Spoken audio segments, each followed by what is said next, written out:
અત્યારે તમે આવો, આમાં પ્રોસિજર હોય. તમે એકવાર ચૂંટાણા, હું 7 વાર લડ્યો છું. આપણે બંને આવતા સોમવારે માનનીય અધ્યક્ષશ્રીની અહીંયા જઈ બે આપણે રાજીનામું દીધી. રાજીનામું દીધા પછી ચૂંટણી આવશે. અહીંયા વિસાવદરની ચૂંટણીમાં અમારા કાર્યકર્તા લડશે ને તમારા કાર્યકર્તા લડશે.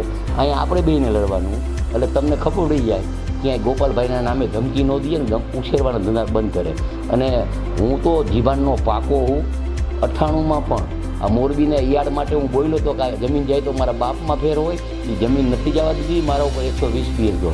મને મોરબીના કાર્યકર્તા ઉપર વિશ્વાસ છે કે મારી ચેલેન્જ ઝીલી હશે. શું કામ કે એકવાર હરાવ્યા પછી 5 વર્ષ મેં કામ કરી, સેવાકીય કામ, ગામના કામ.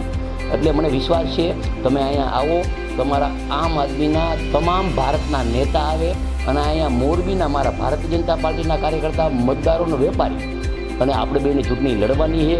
અને જો એમાં તમે પાછા પડ્યા તો તમારા બાપમાં ફેર હે ને મારા બાપમાં ફેર હે.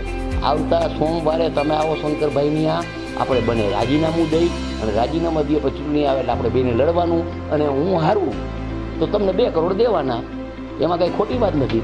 મારી પેટમાં ગયા પણ આ બધું બંધ કરો તમે. એક સીટ આવી વિસાવદરની, એમાં તો આખા ગુજરાતના કાર્યકર્તાએ ઉપાડો લીધો.